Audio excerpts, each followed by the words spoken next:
जय हिंद दोस्तों, कैसे हैं आप सब। दोस्तों मेरी कोशिश रहती है कि 3 से 4 मिनट के वीडियो में आप लोगों के पास एक अच्छी इन्फॉर्मेशन पहुंचाई जाए।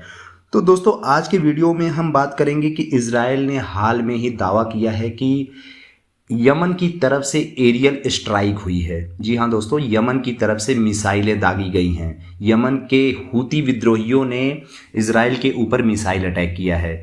तो दोस्तों जिस तरह से एक महीने से गाज़ा और इजराइल, हमास और इजराइल के बीच में वॉर चल देखने को मिल रहा है, तो उसमें अभी तक चारों तरफ से इजराइल की तरफ, चारों तरफ से क्या कहें कि मतलब गाज़ा की तरफ से हमास के द्वारा, और उधर वेस्ट बैंक से और लेबनान के की तरफ से हिजबुल्ला के आतंकवादियों ने इजराइल के ऊपर एयर स्ट्राइक और मतलब युद्ध छेड़ रखा है। अब 1-2 दिनों से यमन के जो हूती विद्रोही हैं दोस्तों, उन्होंने भी मिसाइल अटैक किया है और एक तरफ से कहा जाए तो वो वार में शामिल हो गए हैं, जिसकी वजह से सऊदी अरब भी चिंता में है। तो दोस्तों आज हम इस वीडियो में हूती विद्रोहियों के बारे में जानेंगे। तो दोस्तों हूती विद्रोही जो है, हौती विद्रोही जो जिन्हें कहा जाए, तो वो एक शिया संगठन है और वो यमन में माइनॉरिटी में आते हैं। तो जैसा कि पता है दोस्तों कि माइनॉरिटी में शिया है, यमन सुन्नी देश है, लेकिन माइनॉरिटी में शिया जो समुदाय है उसका जो प्रतिनिधित्व है वो हूती करता है।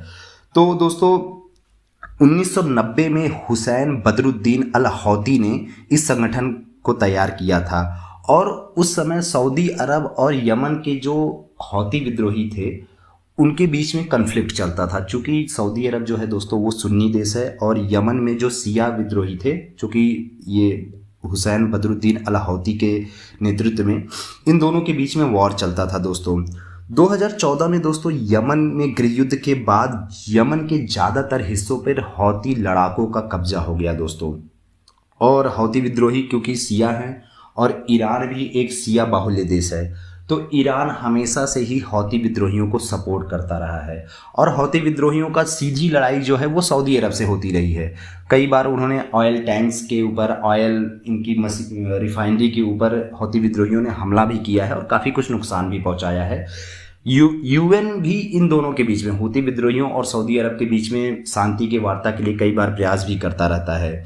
तो जैसा कि दोस्तों अब हौती विद्रोहियों का एक जो, चूँकि 1990 में इनका निर्माण हुआ था और ईरान जो है वो इजराइल का दुश्मन है, ईरान से और इजराइल के बहुत ही ज़्यादा बुरे संबंध हैं, इसलिए हूती विद्रोही भी इस युद्ध में शामिल हुए हैं।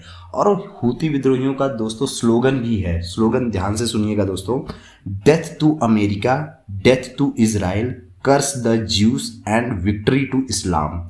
जी हाँ दोस्तों, एक बार फिर से मैं ये कहता हूँ, इनका जो स्लोगन है हूती विद्रोहियों का, death to America, death to Israel, curse the Jews and victory to Islam. तो दोस्तों इनके स्लोगन में ही है कि ये इजराइल से कितनी नफरत करते हैं। अब दोस्तों ये चर्चा होती है कि ये सऊदी अरब जो है ये क्यों चिंता में है। तो सऊदी अरब इसलिए है दोस्तों क्योंकि यमन से जो इजराइल की दूरी है लगभग 2000 किलोमीटर दूर है। तो 2000 किलोमीटर दूर दोस्तों यमन के नॉर्दर्न रीजन में हूती विद्रोही है, जो कि मिसाइल अटैक अगर इजराइल तक करेंगे तो बीच में जो है दोस्तों, आप लोग मैप में भी, जो वीडियो में मैप लगे हैं उसमें भी देखिए कि बीच में सऊदी अरब आता है। तो कहीं अगर मिसाइल लॉन्च गलत हो गया या इधर उधर भी पड़ गया तो वो सऊदी अरब को डायरेक्टली इफेक्ट करेगा। तो इस वजह से दोस्तों सऊदी अरब चिंता में है अगर हूती विद्रोही डायरेक्टली वॉर में शामिल होते हैं। तो दोस्तों इजराइल की 3 तरफ से युद्ध का सामना करना पड़ रहा है और अभी जो कि अब लग रहा है कि बातचीत से इसका हल हो नहीं पा रहा है। तो इसमें एक और नई बात जो ये आई कि हूती विद्रोही भी शामिल हो गए। तो दोस्तों देखते हैं कि ये वॉर कब तक चलती है और हम तो चाहते हैं कि शांति से इस सब चीज़ों का समझौता किया जाए दोस्तों। तो दोस्तों अगर ये वीडियो अच्छी लगी हो तो please like, share and subscribe कीजिए दोस्तों। जय हिंद।